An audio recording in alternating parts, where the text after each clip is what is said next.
Good morning. This is Robert Frank, and this is a Saturday, May 18th, 2019. The book we're going to be reading is a brand new book that I'm starting today. It's called It Will Never Happen to Me, and it's written by Claudia Black. It's a very good book. I read it several years ago. And before we start, it's important to let you know that this particular book is about alcoholism and the disease of alcoholism. And it's meant for those who either have lived with somebody who has had the disease of alcoholism or possibly one who is an alcoholic himself. I'm going to start out with reading the preface. A 50-year-old male child of an alcoholic once told me, "I spent my whole life making sure I didn't end up like my dad. And now, the only difference between me, my dad, and me is that my dad died from his alcoholism, and I don't have to die from mine." As I began my career in the field of alcoholism treatment, I worked predominantly with adult alcoholics who wanted to stop drinking. They were patients who had been admitted to the inpatient alcoholism treatment facility where I was employed, and where in my capacity as a social worker, I had been asked to develop a family counseling program. Consequently, I began meeting with both spouses and children of alcoholics. The children ranged in ages from 4 to 44. Because by the time many alcoholics seek help, their children are well into their adulthood. While my supervisor would rather have been satisfied and had I conceded only spouses in my family programming, I knew that was impossible. After all, I found over half of my alcoholic clients had been raised in alcoholic families, as were many wives of the men who were alcoholics. Every one of them had said at some point in time in their lives, "It will never happen to me." Persons raised in alcoholic homes who later became alcoholics themselves had thought those same words, and many had verbalized those words to family members and friends. Wives of alcoholic men and wives who had been raised in alcoholic homes had repeated those identical words. In their wildest dreams, they didn't imagine it could ever happen to them. But they married alcoholics. Some even married a second and a third alcoholic. Yet the words, "It will never happen to me," were thought and spoken in all sincerity. Those children, as adolescents and adults, honestly meant them. And after working with adult children, I knew in all sincerity their children would echo the same words. I also knew someone had to help the children of alcoholics. I knew that knowledge of alcoholism or being fearful of alcoholism was not enough to stop the generational progression of the disease. I wanted to acknowledge each and every one of you who have ever thought or spoken or believed and hoped it would never happen to me. Because of that conviction and because of your impact on me, maybe it never will have to happen to those children now being raised or yet to be raised in alcoholic families. As well, I would like to acknowledge those who refer to themselves as survivors. The survivors tend to be those who manage to reach adulthood without becoming an alcoholic or marrying an alcoholic. Those many adult children have patted themselves on the back for their ability to survive and have been admitted by others for this accomplishment.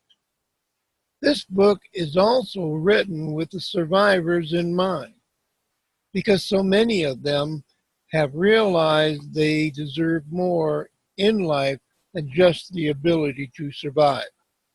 They do, as we all do, deserve more. Hopefully, this book will help in that quest also. Introduction. If you live in a typical American community, one of 6 families in your neighborhood is affected by alcoholism. The effects of this disease could at some time affect us all.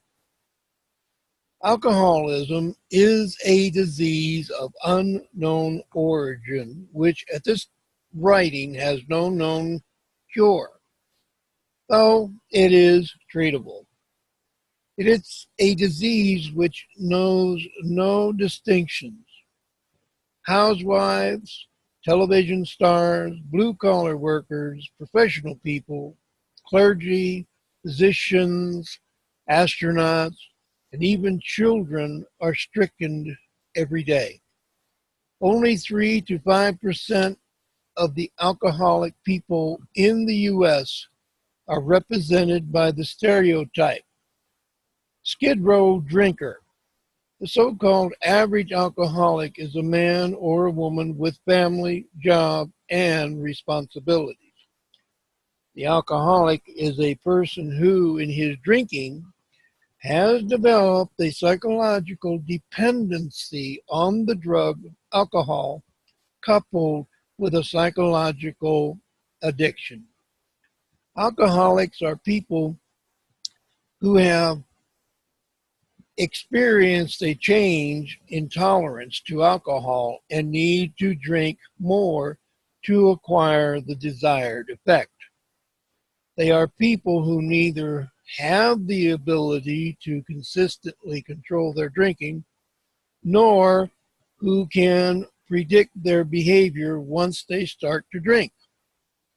They have a need to drink which becomes progressively a greater and greater preoccupation in their lives. Alcoholics are people who at one time in their lives made a decision to drink just as every social drinker does. However, for them, in time, drinking became not a matter of choice, but a compulsion. Many people are confused about alcoholism because there is not one specific pattern of behavior typical to the alcoholic. Alcoholics often differ in their styles of drinking, and the consequences of their drinking vary widely. Some alcoholics drink daily, others in episodes, patterns. Some stay dry for long intervals between binges. Some drink enormous quantities of alcohol, others do not. Some alcoholics drink only beer and some drink only wine, while others, their choice is whiskey. Still others may drink a wide variety of alcoholic beverages.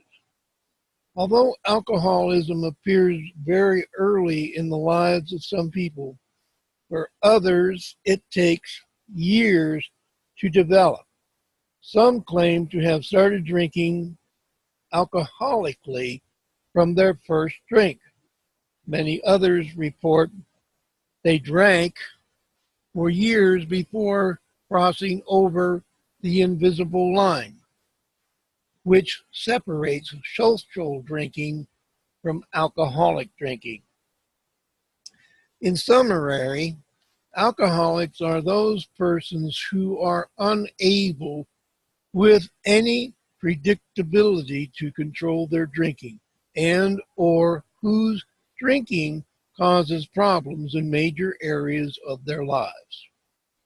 As people progress into the disease of alcoholism, it is most normal for the spouse to become increasingly preoccupied with the behavior of the alcoholic. This preoccupation is called co-alcoholism. For children in the family, the combination of alcoholism and co-alcoholism results in neither parent being responsive and available on a consistent, predictable basis. Children are imparted not only by the alcoholic parent, but also by the non-alcoholic parent. If there is one, and by the abnormal family dynamics created as a consequence of alcoholism. As different as homes are in styles of alcoholic drinking, there are certain commonalities found in the effects on children. The most common consequence for children is that they are the ones more likely than any other identifiable group to become alcoholic.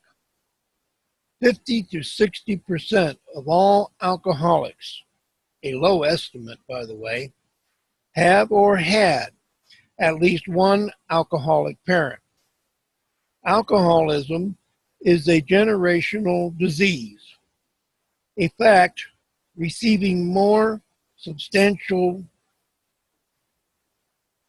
every day is that alcoholism runs in families. The exact cause of this phenomenon is as yet unknown. It is believed both genetics and the environment play a role in the onset and the progression of the disease.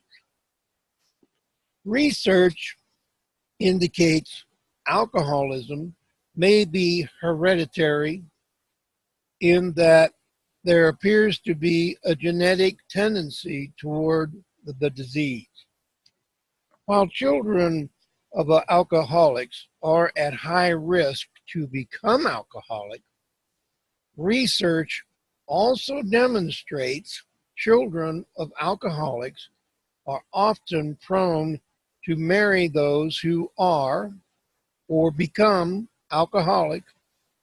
In addiction, my own research demonstrates that should a child of an alcoholic neither become an alcoholic nor marry an alcoholic, emotional and or psychological patterns develop which may cause problems for this person in adulthood. Adult children of alcoholics often have difficulties identifying and expressing feelings. They become very rigid and controlling. Some find themselves overly dependent on others. They feel no sense of power of choice in the way they live. A passive sense of fear and guilt often exists in their lives. Many experience depression and frequently do not have the ability to feel close or to be intimate with another human being. These factors all play a vital role in the professional and personal lives of children of alcoholics. It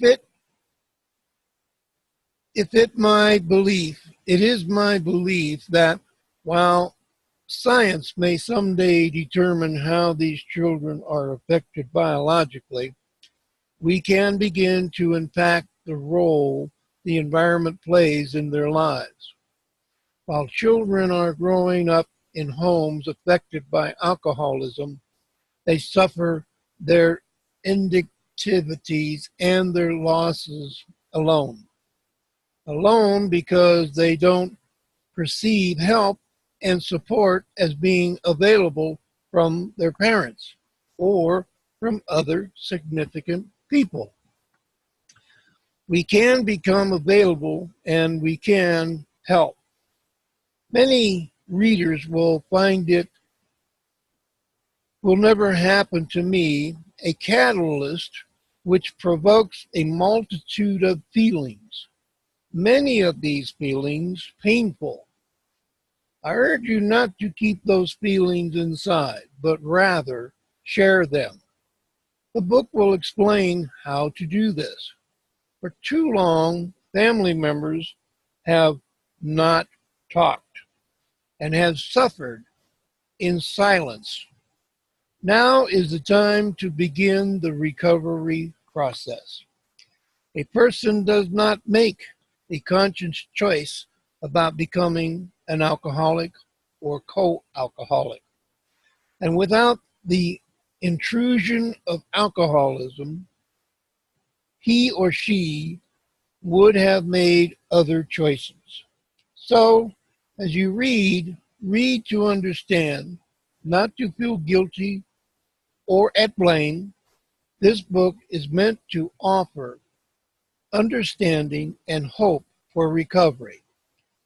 It offers guidelines that can positively affect children of alcoholics so that they can continue into adulthood with a greater sense of self-well-being and a growing ability to have their needs met and most importantly, to live a satisfying, happy life.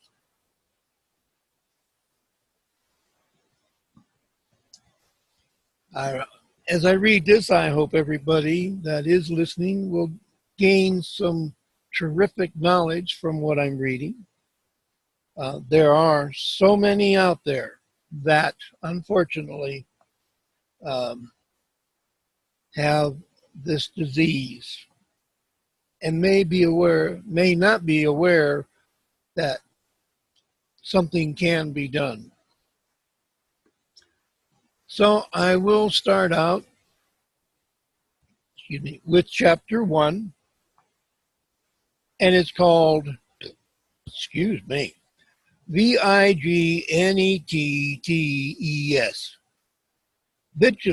Vignettes. I don't know exactly the meaning of that word, but there it goes. I'm going to spell it again for those who didn't get it the first time. It's Vignettes.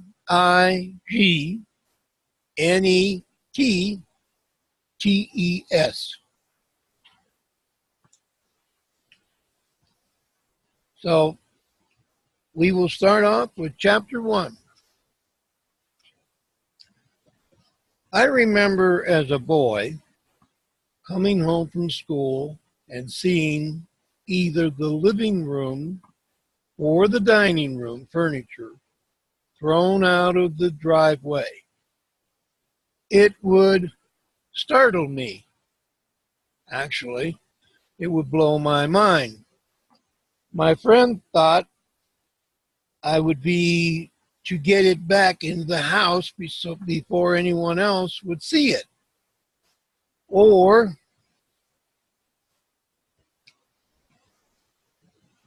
we, my mom or brothers, would get it back into the house. I would feel slightly relieved, however, for several days or maybe a week or two, depending on the severity of the act, I would be caught up in the thought of what would happen next. Such as would my dad give something of ours away to be a stranger. And he did give away things we liked a lot, like a pair of skits, a rifle, and once our dog. He would tell us he hated us, or he would call us worthless, so-and-sos. I would always ponder those incidences. Reflecting now, I spent years worrying about Dad's well-being or how I could help him. Why did he do those things? What did I do? What did we do? What could I do to make him different? I went from a young boy to a young man with my thoughts alone, socially and mentally. I never got to know myself, and I guess I still don't. I'm still a loner. I don't know how to live, to have fun, or enjoy life.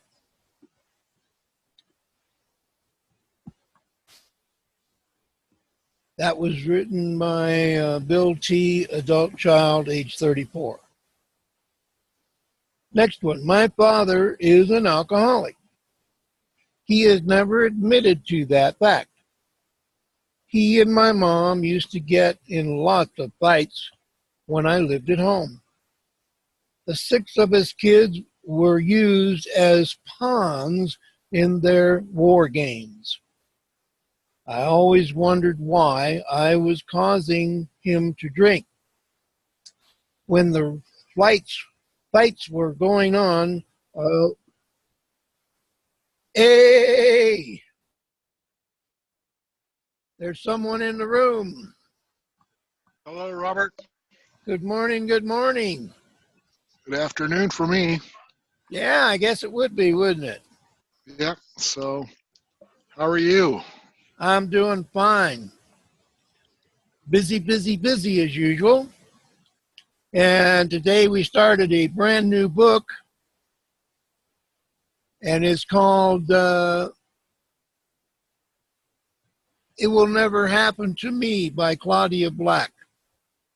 Yeah, you told me you were going to do it. I advertised it for you, but I don't see anybody else here. No, and I think Sandy said she was going to be busy, so she may or may not come in. Okay. I think it's going to be a good book to read because it's like the first part of it that I started reading says that 1 out of 5 people that you meet have the disease of alcoholism. That's not good. No, that's pretty high. And so I will just for right now continue to read. And right now I'm on chapter 1, and it's kind of about a few different people lives that were alcoholics and how they felt. Okay, so I will continue reading. Okay. Well, I gotta go. I have another call, so sorry. I just wanted to invite you to my call tonight, if you can make it. At 4 o'clock your time. 4 o'clock. Okay. Well, I'll try to make it. Okay. Sorry I can't stay. I have so much going on, and it's hard to spread myself. And lunch ran late today, so I'm way behind. All right. No problem. We'll catch you later. All right. Sorry, buddy. All right. Have a good one. You too. God bless. Love you, man. God bless. Love you. Okay, I will continue reading. The second one that I started was my father is an alcoholic. He has never admitted to that fact. He and my mom used to get into lots of fights when I lived at home. The 6 of us kids were used as pawns in their war games. I always wondered why I was causing him to drink. When the fights were going on, I always retreated to my room. There, I felt secure. Now I'm 22 and I have been married for 2 years. I have this affliction that whenever the slightest thing happens, I always say, I am so sorry. I am sorry when the milk is not cold. Sorry that the wet towels was left in the gym bag. I just want to take the blame for everything, even things I have no control over. The next one. I'm a 29-year-old woman, girl actually, who is the only child of two alcoholic parents. My parents separated when I was in the 6th grade. I continued to live with my father when I was little. I was lonely and afraid most of the time. But when the rest of your friends seem normal and carefree, and your parents are into their own set of problems, who do you tell those things to? When I used to be awakened by my parents arguing, I longed to have a sister to talk to. Somehow, I always felt if I had a sister to mother to make things all right for, that I would have felt better. I never once thought about someone mothering me or making me feel better. I was mostly relieved when my mother left because at least then the fighting stopped. But then things kind of got turned around and I found myself being the parent and my father being the child.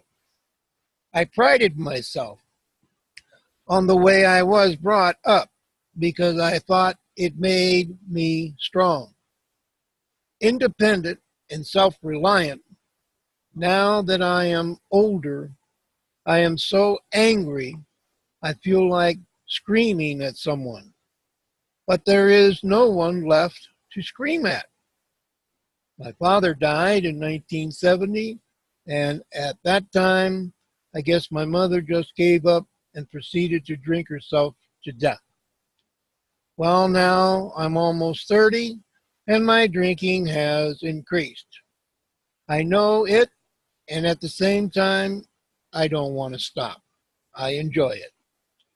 It helps me to loosen up and feel better. I started therapy last year. My therapist told me I drink to ease the pain. Maybe that is true. I never ever thought about being in pain. The scary part is I seem to be emulating the very behavior and role models. I shouldn't. But where do you go to undo 20 years of a life patterning style? The last one I read would be more to the fitting of being me, because I'm an only child. So we're starting chapter 2.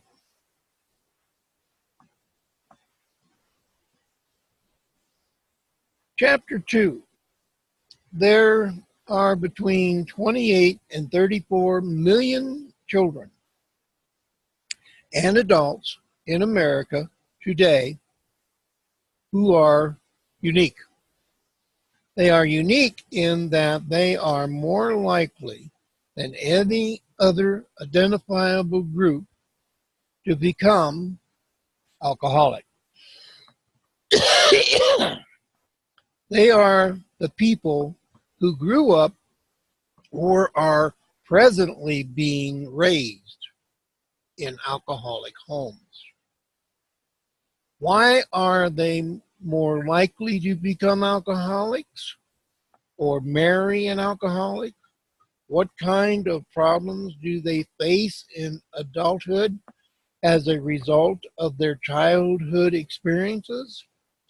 What can we do to help both youngsters in alcoholic homes today and adults who have the desire to be better understood and understand that their own childhood and restructure their lives? The following pages will help answer these questions. They are meant to help the reader understand roles children in alcoholic families adopt and the problems they face in a childhood, in adulthood as a result. While one of the clearest indicators of a smoothly working family is consistency, the words which best describe living in an alcoholic family are inconsistency and unpredictability. It is my belief that what a spouse or child does while living in an alcoholic environment, they do because at the same time it makes sense to them, as the problems surrounding alcoholism causes more and more inconsistencies and unpredictabilities in the home. The behavior of the non-alcoholic family members typically becomes an attempt to restabilize the family system. Members of this family system act and react in manners which make life easier and less painful for them. In most well-functioning families, one finds emotions being expressed clearly, and each person being given the opportunity to share feelings. Emotions are accepted by an attentive group which offers understanding and support.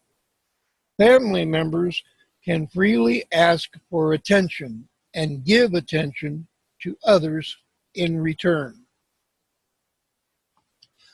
In a home beset with alcoholism, emotions are repressed and become twisted. Emotions are often not shared. And unfortunately, when they are expressed, it is done in a judgmental manner, placing blame on one another. While constructive alliances are part of the healthy family, adult members of an alcoholic family often lack alliances. If alliances are demonstrated, they are destructive and usually consist of one parent and a child or child against the other parent.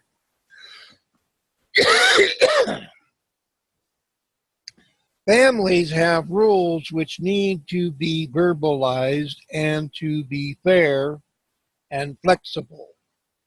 Rules such as no hitting or everyone will have a chance to be heard lead to healthier functioning within a system in alcoholic family structures. Should rules be established, they are usually not based on a need for healthy perfection, but instead are built on shame, guilt, or fear, rather than a verbalized rule which says there will be no hitting. There is an unspoken, silent rule which says you won't tell others how you got that bruise. Many times, there are clearly defined roles within the family It is typical for adults in the family to divide or share the rules of being the breadwinner and the administrator, the one who makes the decisions within the home. And children raised in homes where open communication is practiced and consistency of lifestyles in the norm usually have the ability to adopt a variety of roles dependent on the situation. Excuse me. These children learn how to be responsible, how to reorganize, to develop realistic goals, to play and laugh and enjoy themselves. They learn a sense of flexibility and spontaneity. They are usually taught how to be sensitive to the feelings of others and are willing to be helpful to others. These children learn a sense of autonomy and also how to belong to a group. Children growing up in alcoholic homes seldom learn these combinations of roles which must mold healthy personalities. Instead, they become locked into roles based on their perceptions of what they need to do to survive and to bring some stability to their lives.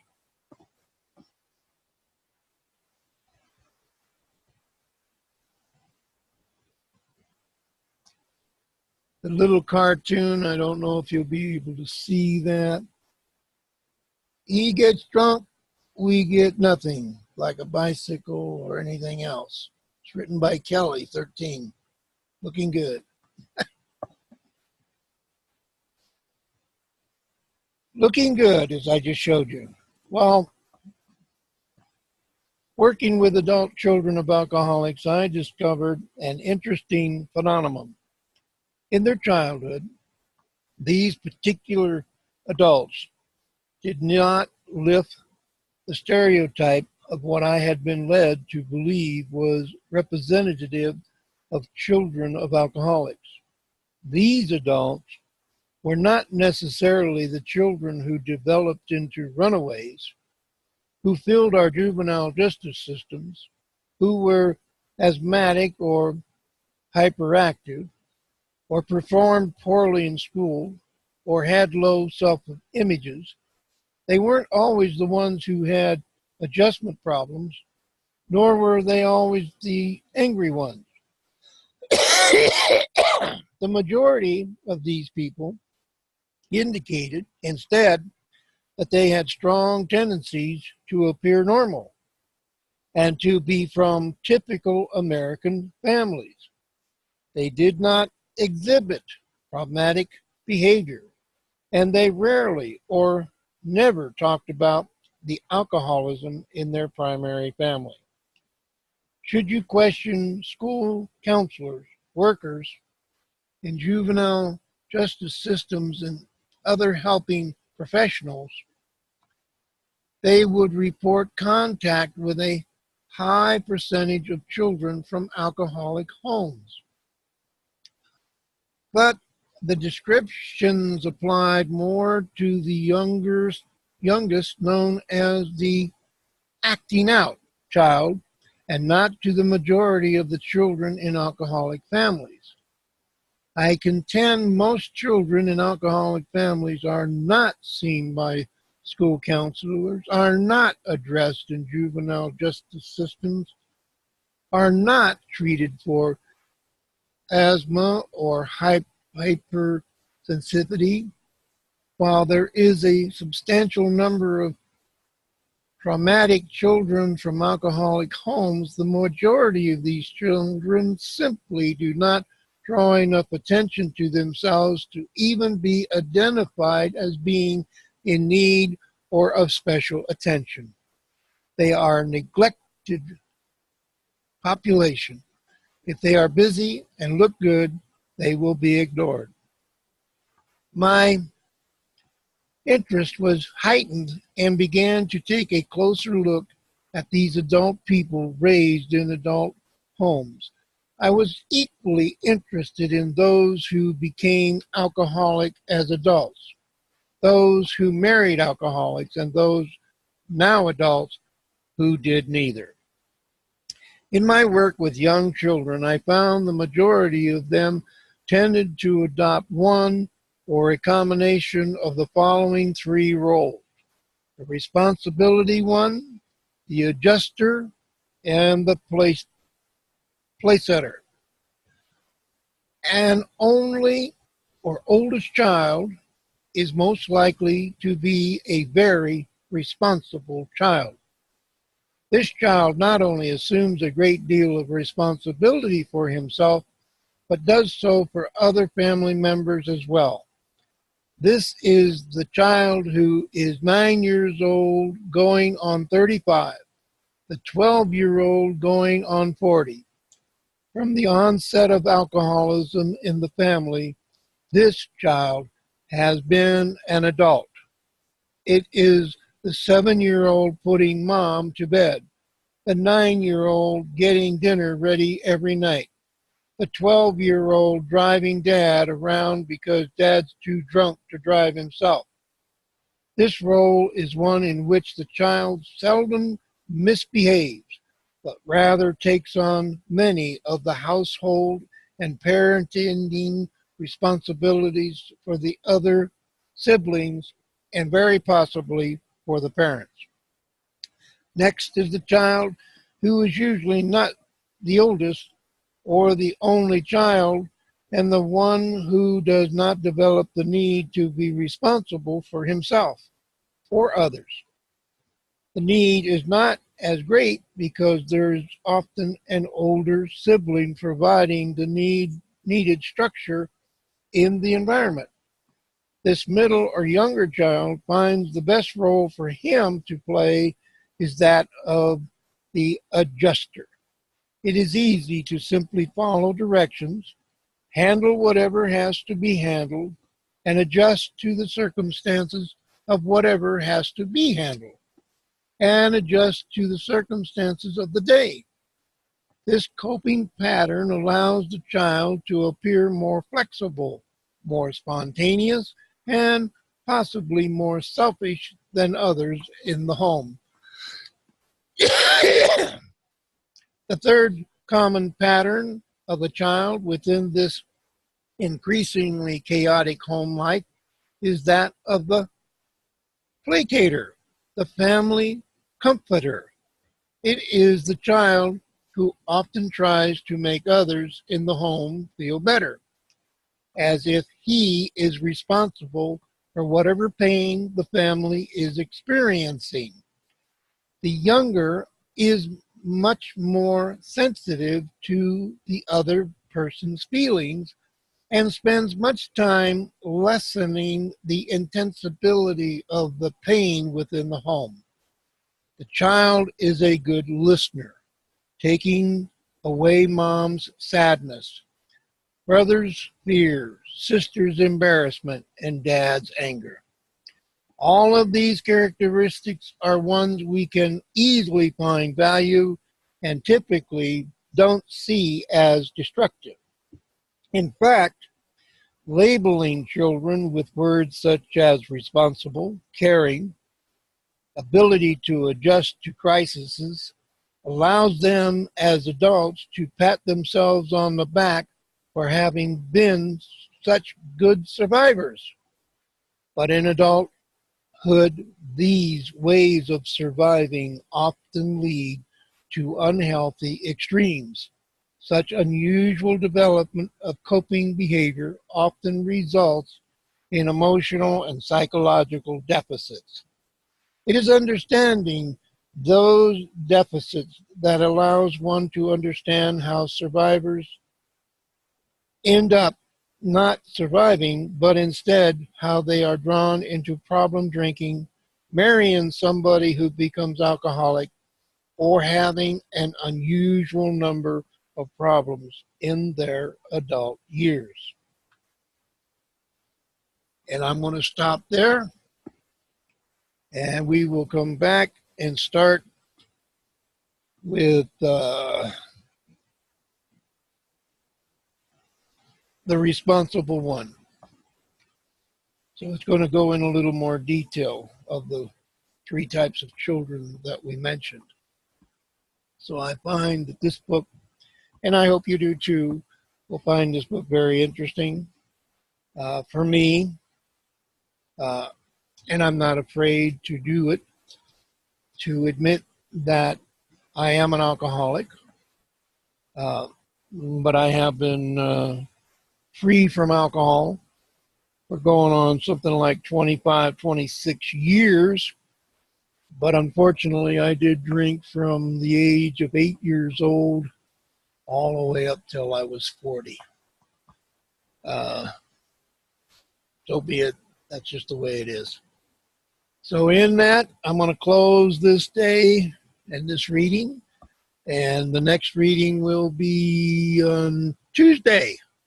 So if this is of any interest to you, I hope you do listen to it. I think you'll find it extremely interesting. And so I want to thank you, and every one of you have a great and wonderful day. Thank you very much for being here. Bye-bye.